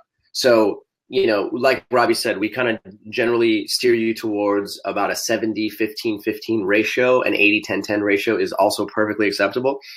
But even if you are consuming multiple servings of beans and legumes, which we actually do recommend, your protein content is not likely to go anything higher than 15%. And if you're getting it from strictly plant-based sources, then you're doing it properly. Love it. Okay, somebody is saying, on an empty stomach, I drink 8 ounces of water, a spoonful of apple cider vinegar, which is supposed to help insulin resistance. Yeah, Cyrus is all about apple cider vinegar, right, Cyrus? Oh yeah, absolutely. I love apple cider vinegar. It's great. It's also a vasodilator, so it acts similar to how nitrates act in increasing your blood vessel diameter and oxygenating tissues all throughout your body. Yeah, Cyrus, he just drinks it, 20 ounces in the morning, 20 ounces in the afternoon, 20 ounces at night. No, I'm just kidding, guys. It's 32 ounces. Okay, what else do we got here? Um, you know, Wendy, I think, man, someone really, Wendy, honestly, for what's going on for you, I would recommend a medical professional, whether it's a naturopath or somebody you trust. See if you can find somebody to help you out. Let's see here. It looks like something that's a little bit outside our realm. Let's see what do we got here. 80 protein a day from bean intake, sometimes a bit above it. Gas and veggies. Okay, so I think this person is saying that they get maybe a little bit gas from too much beans. I mean, these are small tweaks. And honestly, some of these small tweaks, the things that we can work with you over time through communicating with our team and us through the Facebook group, and really we can just sort of make some suggestions to tweak things here or there. Maybe you don't need as much beans. I mean, one of the things we love in our Facebook group is you guys post pictures of what you're eating. And when we can see pictures and the volume of what's on your plate and the food combining and stuff like that, we can sort of give some advice and some tweaks. So, and if you're finding that beans are causing gas, which it does for some people, the question really becomes, how are you treating your beans? Are you eating pre-packaged canned beans, or are you consuming beans that you bought in bulk and you're soaking them overnight? Because if beans it's not the bean that's causing you gas, it's the treatment of the bean that's causing gas. So a simple solution here could be take beans, get them in their whole state from the grocery store in the bulk section, soak them overnight. Soak them, take that water, rinse it out multiple times, then use those beans to cook with them. The trypsin inhibitors on the casing of the bean go way down, and your ability to digest them properly goes way up. Awesome. Let's see. Somebody's asking your feelings about drinking black coffee. So we don't recommend coffee. But Cyrus, you want to talk about black coffee? Yeah. So black coffee, like think of insulin resistance and chronic disease as a puzzle. There's a lot of puzzle pieces. There's 50 to 100 puzzle pieces. But the difference between a puzzle that you make on your table and a puzzle that you make, or this type of puzzle, is that certain puzzle pieces are large and certain puzzle pieces are small. So in this game of chronic disease, what we're trying to do is identify the big puzzle pieces. How much saturated fat is going into your body? How much animal protein is going into your body? What is your total intake of fiber-rich, low-fat, plant-based whole foods? Those are the big puzzle pieces. Are you moving your body on a daily basis? That's a big puzzle piece. Is your stress level relatively low? That's a big puzzle piece. When it comes to something like caffeine, it's a small puzzle piece. It will definitely influence your blood glucose. It can definitely elevate your blood glucose. But I would much prefer you drink coffee on a daily basis, but minimize your intake of animal products. That's going to have a much greater effect than getting rid of coffee and still eating eggs, right? So it's an influencer, and it will definitely elevate your blood glucose. But if you already have other big puzzle pieces to pay attention to first, do that first. Do that for months. Don't touch your coffee intake, and then over the course of time, minimize your coffee intake and watch as you get an added benefit. Okay, so we got somebody asking about concerns about long-term use of metformin. I mean, here are the concerns: that if you need metformin, that is a sign that you are living with insulin resistance. That's the biggest concern there. Not necessarily the side effects of the drug, which is a whole other story, but the fact that you're living with insulin resistance in and of itself is a problem. So that's the biggest concern, and we think that people should tweak their diet and lifestyle until they can get to a point that they don't need that medication. That's our goal when people join our program.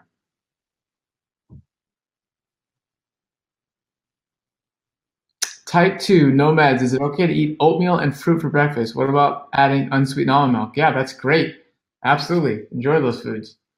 My husband is perfect weight, but he has had bad cholesterol numbers since 10 years. No diabetes.